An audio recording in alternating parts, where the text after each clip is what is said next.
Olá, mulheres queridas, sejam bem-vindas a mais um Confraria de Mulheres. E eu quero te convidar para se assentar à mesa comigo. Estou te convidando aqui através dessa mesa posta. A mesa é lugar de compartilharmos, a mesa é lugar de encontro, a mesa é lugar de edificação, a mesa é lugar de amizade. Jesus foi questionado porque ele se assentava à mesa com pecadores. E por que era tão escandaloso? Porque quando, na cultura judaica, você se assentar à mesa com alguém significa querer construir um relacionamento com essa pessoa, né? E por isso que muitas vezes Jesus foi criticado, porque ele se assentava com aqueles que os fariseus se achavam menos dignos. Mas o Senhor nos convida para a mesa, para estarmos com Ele. Ele diz assim lá em Apocalipse: eis que estou à porta e bato. Se alguém abrir a porta, eu entrarei, cearei com ele e ele comigo. À medida que o Senhor ceia com a gente, que caminhamos junto com o Senhor, que estamos à mesa do Senhor, então ele também vai trabalhando em nós, vai nos aperfeiçoando, vai nos sarando. Por isso nós colocamos essa mesa, para que você se assente conosco à mesa do Senhor. Vamos comer do pão que o Senhor tem para nós hoje? Eu queria meditar com vocês sobre o texto que está em 1 Reis, capítulo 17. E nós vamos ler a partir do verso 7. Você já conhece essa história provavelmente. Vamos lá? Algum tempo depois, o riacho secou-se por falta de chuva. Então a palavra do Senhor veio a Elias: vá imediatamente para a cidade de Sarepta de Sidom e fique por lá. Ordenei a uma viúva daquele lugar que lhe forneça comida. E ele foi. Quando chegou à porta da cidade, encontrou uma viúva que estava colhendo gravetos. Ele a chamou e perguntou: pode me trazer um pouco d'água numa jarra para eu beber? Enquanto ela ia buscar água, ele gritou: por favor, traga também um pedaço de pão. Mas ela respondeu: juro pelo nome do Senhor, o teu Deus, que não tenho nenhum pedaço de pão. Só um punhado de farinha num jarro e um pouco de azeite numa botija. Então, colhendo uns 2 gravetos para levar para casa e preparar, estou colhendo uns 2 gravetos para levar para casa e preparar uma refeição para mim e para o meu filho, para que a comamos e depois morramos. Elias, porém, lhe disse: não tenha medo. Vá para casa e faça o que eu disse. Mas primeiro, faça um pequeno bolo com o que você tem e traga para mim. E depois faça algo para você e para o seu filho. Pois assim diz o Senhor, o Deus de Israel: a farinha na vasilha não se acabará, e o azeite na botija não se secará, até o dia em que o Senhor fizer chover sobre a terra. Ela foi e fez conforme Elias lhe dissera. E aconteceu que a comida durou muito tempo para Elias e para a mulher e sua família, pois a farinha na vasilha não se acabou, e o azeite na botija não se secou, conforme a palavra do Senhor proferida por Elias. Essa é a bendita palavra do Senhor. O texto não nos diz o nome dessa viúva. Só nos diz a cidade onde ela vivia, o lugar onde ela vivia, Sarepta de Sidom. E muitas pessoas falam a viúva de Sarepta. E certamente muitas de vocês já devem conhecer essa história. Mas o que a gente pode aprender com essa mulher aqui na Confraria de Mulheres? O que nós podemos aprender com a viúva de Sarepta? Muito bem. É tão interessante que a viúva era uma pessoa vulnerável. Hoje ainda é, mas hoje nós vivemos num contexto diferente, onde temos acesso a muitas coisas, onde a mulher pode ter uma carreira, pode trabalhar fora sem maiores dificuldades, o mercado de trabalho permite isso. Mas naquele contexto, a mulher não vivia nessa realidade de ter uma carreira, de poder trabalhar fora. Não havia nem mercado para que as mulheres trabalhassem. E o texto relata que ela era viúva. Então, por isso mesmo, várias vezes o Senhor dá instrução para o povo de Israel para cuidarem dos órfãos e das viúvas, dos estrangeiros, dos órfãos e das viúvas, porque era um grupo vulnerável. E aquela viúva não era diferente. Ela estava num contexto de vulnerabilidade. E Deus não manda Elias para um rei, para um príncipe, para uma pessoa abastada. Deus manda Elias para procurar ajuda, auxílio, receber auxílio de uma viúva. Não é lindo isso? Uma coisa que o texto diz, é que o próprio Deus diz, é que ele ordenou: vá imediatamente para a cidade de Sarepta de Sidom e fique por lá. Ordenei a uma viúva daquele lugar que lhe forneça comida. Ou seja, essa mulher ouvia a Deus. O Senhor já tinha colocado no coração dela a inclinação, a disponibilidade, ou no mínimo a atenção a algo que estava para acontecer. O texto diz, Deus está falando, eu ordenei a uma viúva daquele lugar. E quando Elias chega naquele lugar, ele vê a viúva catando os gravetos. Para quê, gente? Quando a gente lê o texto, a gente ficou sabendo para quê. Catando os gravetos para preparar a última refeição. A última refeição. É tão interessante o contexto que Deus nos deixa claro na palavra para que a gente entenda que Ele é o provedor. Deus não é intimidado pelas nossas circunstâncias. Deus não muda porque as nossas circunstâncias são difíceis. Deus não procura os mais prováveis. Deus procura os menos prováveis. Não era mais fácil ele ter mandado Elias para uma família abastada? Mas ele mandou para uma viúva, para que manifestasse o seu poder, não apenas para o seu servo Elias, mas também na vida daquela família. Às vezes Deus nos pede coisas que a gente pensa que é difícil demais. Você já passou por isso? Deus às vezes te requer alguma coisa que te parece muito difícil de conceder. Ai, Deus, mas justamente para mim? Eu mal tenho para mim, Senhor. Vou ter que compartilhar com outro?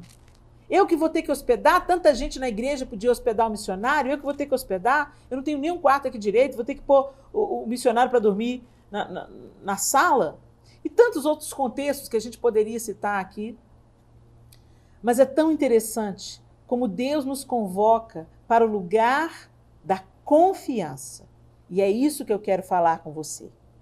É nesse ponto que eu queria chegar.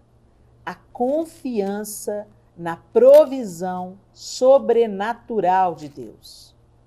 Duas pessoas nessa história precisavam de confiança. Elias precisava de confiança para depender da direção de Deus, sair do lugar onde ali, durante algum tempo, ele já tinha recebido a provisão da mão do próprio Deus, né? Os corvos vinham e traziam comida no bico. E o riacho que Deus colocou ali para matar a sede de Elias. E quando acabou aquele tempo, Deus fala, agora você vai para uma viúva. E quando chega lá, era uma viúva, gente, que não tinha nada. Então, é um desafio para Elias confiar na provisão de Deus. Ele podia ter questionado Deus, mas para uma viúva? Por que o Senhor não me manda para uma família abastada? Por que o Senhor não me manda para um lugar onde tenha mais provisão? E tantas vezes a gente quer dar ordens para Deus, né, gente? A gente faz um pedido para Deus, a gente tem uma necessidade e a gente começa a dar sugestões para Deus. Ou Deus, usa fulano para me abençoar. Ou Deus, provê na minha vida através da vida de ciclano. Ou Senhor, usa o meu patrão para me abençoar. E a gente começa a dar ordens para Deus. Mas Deus tem um jeito dele de fazer as coisas. Mas uma certeza eu tenho. Quando nós obedecemos a Deus, nós não ficaremos frustrados. E mais, o nome do Senhor sempre será glorificado. E esse é o nosso propósito. Que o nome do Senhor seja glorificado enquanto nós somos supridos, enquanto nós somos cuidados. Não é sobre o nosso umbigo, gente. Não é sobre ter um Deus que existe para satisfazer as nossas necessidades. Mas é para existir um Deus com o qual nós nos relacionamos em plena confiança e dependência. Porque o lugar da nossa independência de Deus também é o lugar da nossa ruína. Lá no Éden, o que nos arruinou foi o desejo de independência da mulher. Claro que você não vai morrer, disse a serpente. Se você comer da árvore do conhecimento do bem e do mal, sereis como Deus. Então, se eu for como Deus, eu não preciso mais depender de Deus. Eu não preciso mais ficar esperando de Deus. E foi aí que iniciou a nossa ruína. E nesse texto a gente vê claramente Deus direcionando o profeta para que ele fosse amparado por uma mulher necessitada, uma mulher vulnerável. Eu não sei o que Deus estava querendo ensinar para Elias. Eu não sei se Deus estava quebrando o orgulho de Elias. Eu não sei se Deus estava mostrando mais uma vez que ele é Deus e ele usa quem ele quer, como ele quer e quando ele quer. Eu não sei. Mas certamente Deus tinha um propósito na vida de Elias e também na vida dessa viúva. Uma coisa que me chama a atenção é que ele pede água e ela vai imediatamente, porque dentro daquela cultura, gente, dentro dessa cultura bíblica, o dar um pouco d'água, o prover um abrigo, né, uma hospedagem, o servir um alimento é uma questão de honra. Você não nega uma comida a um viajante, você não nega um pouco d'água a uma pessoa que te pede, você não nega um abrigo para uma pessoa que está de passagem. Faz parte dessa cultura bíblica, faz parte dessa cultura onde essa história se desenrola, a honra, o cuidar do viajante, né? E é isso que está acontecendo aqui. Uma pessoa vulnerável cuidando de outra pessoa vulnerável. É lindo isso, né? Deus convoca uma mulher. Deus convoca uma mulher viúva, uma mulher vulnerável, para prover na vida do seu servo Elias. E é tão lindo que enquanto ela servia Elias, com o pouco que ela tinha, ou vamos dizer, com tudo que ela tinha, Deus superabundou na vida dela. Deus proveu alimento para a sua mesa. Deus proveu alimento para o seu prato. Deus supriu a necessidade daquela mulher que iria preparar a última refeição. E Deus disse, não vai ser a última. Você pensa que vai ser a última, mas não vai ser a última. Através desse serviço, através de você entregar e servir com aquilo que você tem nas suas mãos, eu vou abundar. Eu vou fazer transbordar. Você tem um dom? Às vezes você dá pouca importância para o dom que Deus colocou nas suas mãos. O que eu vou fazer com isso? Como é que eu vou servir a Deus com isso? Olha para fulano, canta lindamente. Olha para ciclano, prega muito. Olha para o outro, é um big de um arquiteto. Eu faço bolo, eu faço unha. Às vezes a gente olha para as coisas que Deus nos confiou e nós menosprezamos, nós desprezamos, nós não confiamos que aquilo que Ele nos entregou será suficiente. E mais, que Ele vai fazer transbordar. Eu estou falando com vocês hoje através de uma câmera. Você acreditaria se eu dissesse a você que eu tinha pavor de câmera? Eu tinha pavor. Se eu estava num casamento, por exemplo, e a câmera passasse assim, filmando os convidados, eu me sentia desconfortável simplesmente por saber que a minha imagem seria captada no meio de um tanto de outras pessoas. Mas eu resolvi confiar em Deus, entregar a Ele tudo que eu já tinha. Eu cantava, eu representava, eu contava histórias e eu resolvi colocar esses dons nas mãos do Senhor. E Ele multiplicou, fez transbordar. Mas para isso você precisa confiar. Confiar de que a palavra do Senhor é suficiente. Confiar que Ele vai fazer prosperar, Ele vai fazer abundar, Ele vai fazer transbordar. Não despreze aquilo que Deus colocou nas suas mãos, minha linda. Às vezes é tudo que você tem e você considera pouco. Essa mulher vira para Elias e fala assim, mas eu não tenho pão em casa. O que eu tenho é um restinho de azeite, um restinho de farinha. E eu vim catar esses gravetos aqui para preparar a última refeição para eu e meu filho comermos e morrermos.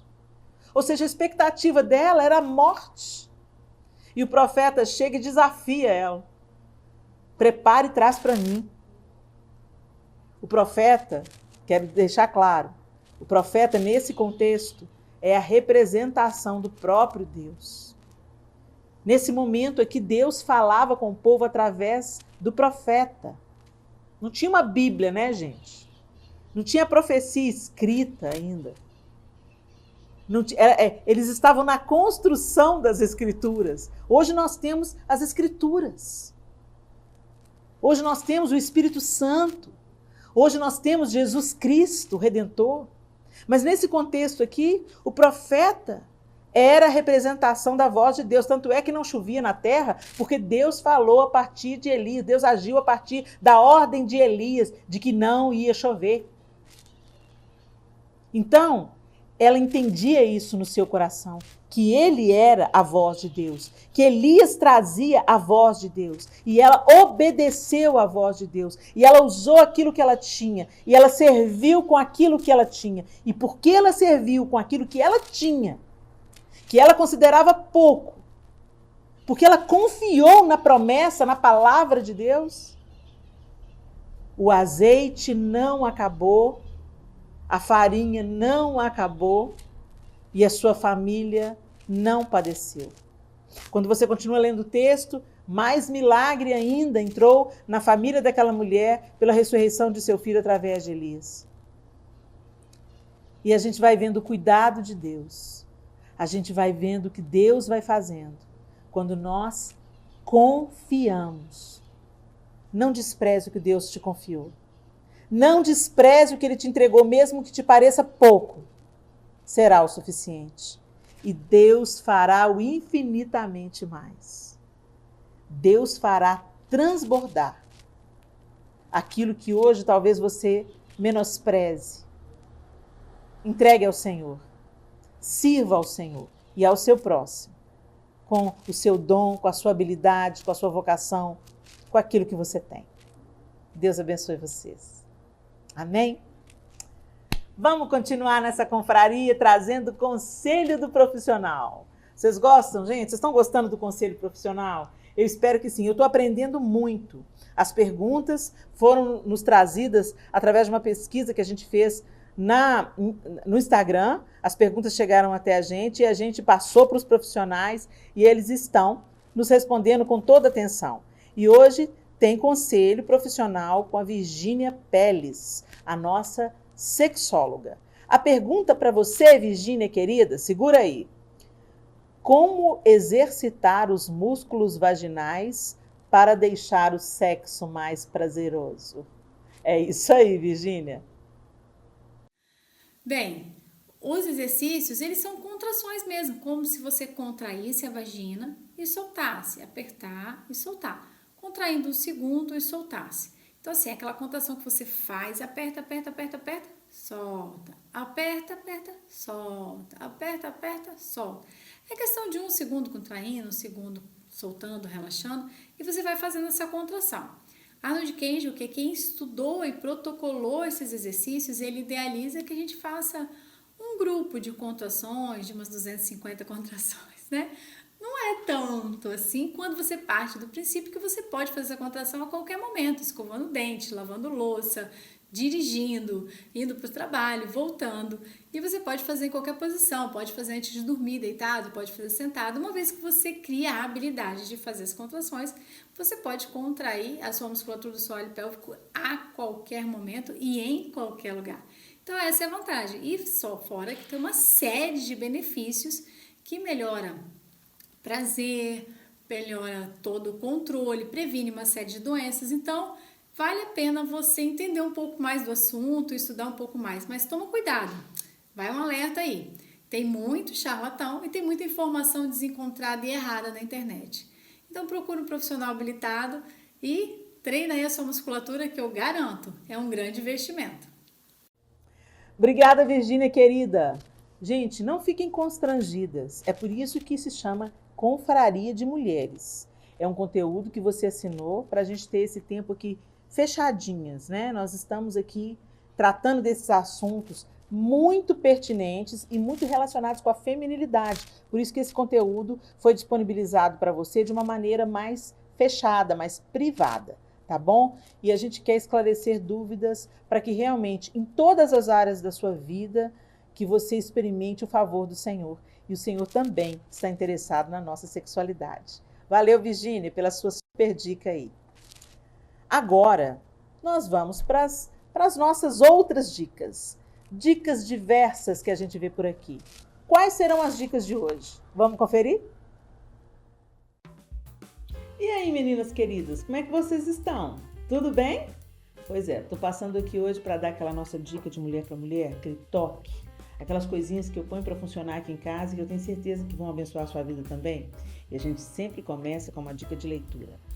E hoje eu quero apresentar para vocês um livro que foi uma quebra de paradigmas assim na minha vida. Eu ganhei esse livro que está nas minhas mãos aqui. E quando eu li o título do livro, eu achei ele um pouco pretensioso. Vocês já vão entender por quê. Mas esse livro é extremamente abençoador. Pareça maravilhosa, sinta-se maravilhosa, da Joyce Meyer. Quando eu ganhei esse livro, eu olhei para a capa dele e eu achei ele um pouco assim, pareça maravilhosa, sinta-se maravilhosa, um pouco pretensioso, né? E principalmente o título embaixo, o subtítulo é 12 chaves para desfrutar uma vida saudável hoje. Eu confesso a vocês que eu fico um pouco resistente com essas receitinhas que parecem ser de bolo, mas a vida não é bem assim, né, gente? Só que eu fui deliciosamente surpreendida por esse livro.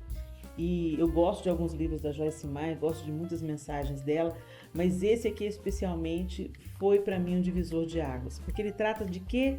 De saúde, é isso mesmo. Parece uma coisa assim bem superficial, sinta-se maravilhosa, parece ser uma coisa fútil, mas de fútil, gente, não tem nada.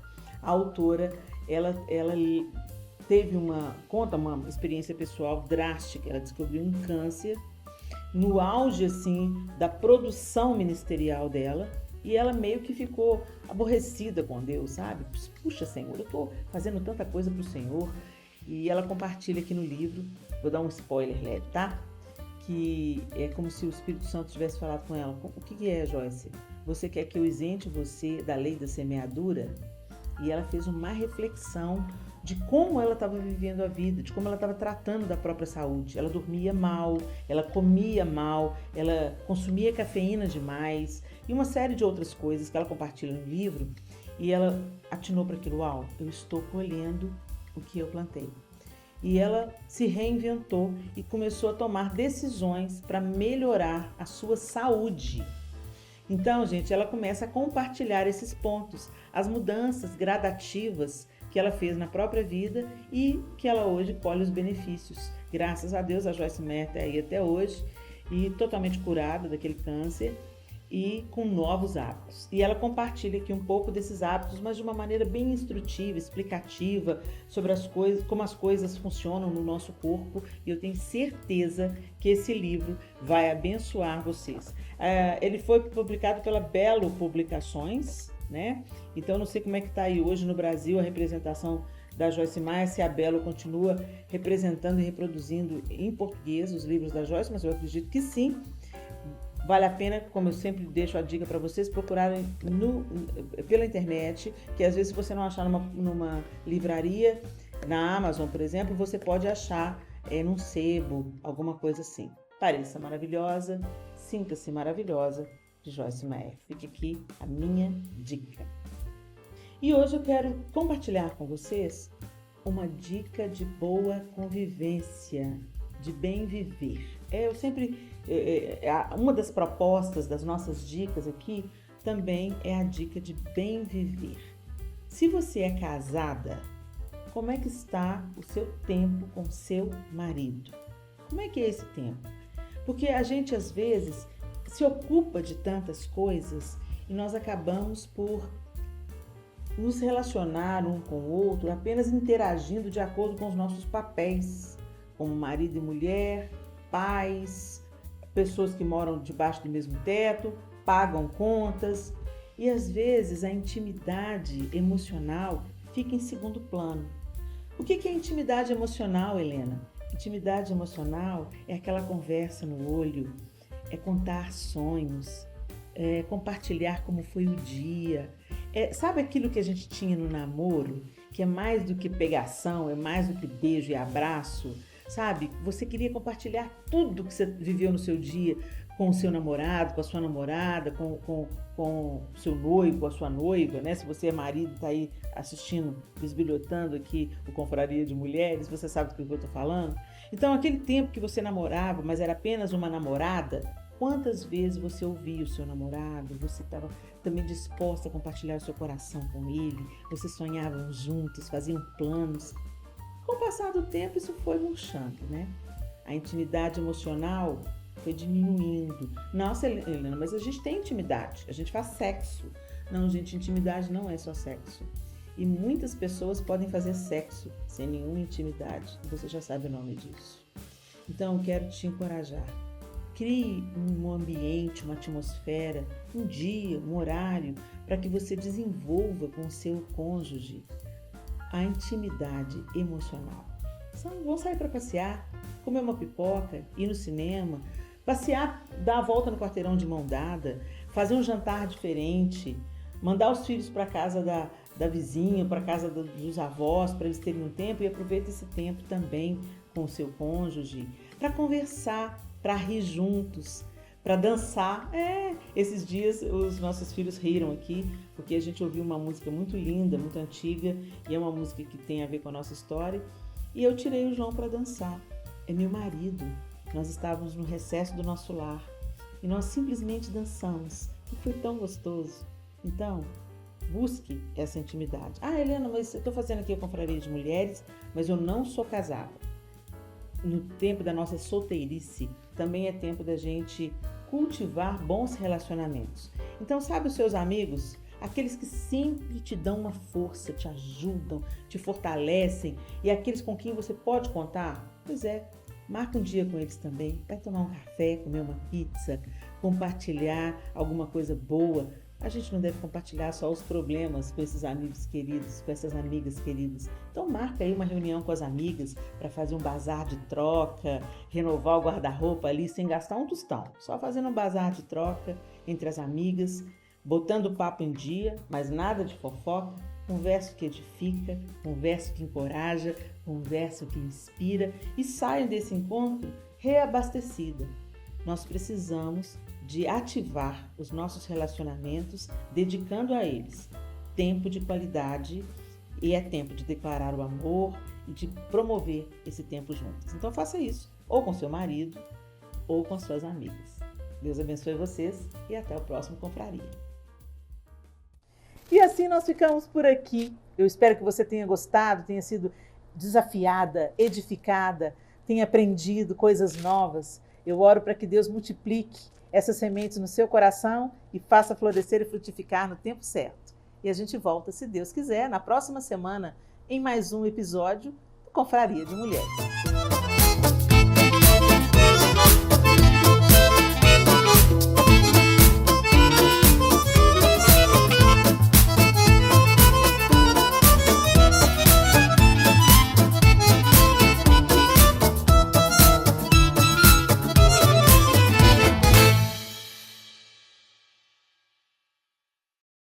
Tô achando tão linda essa cena de cá. É? Mais linda do que essa de cá.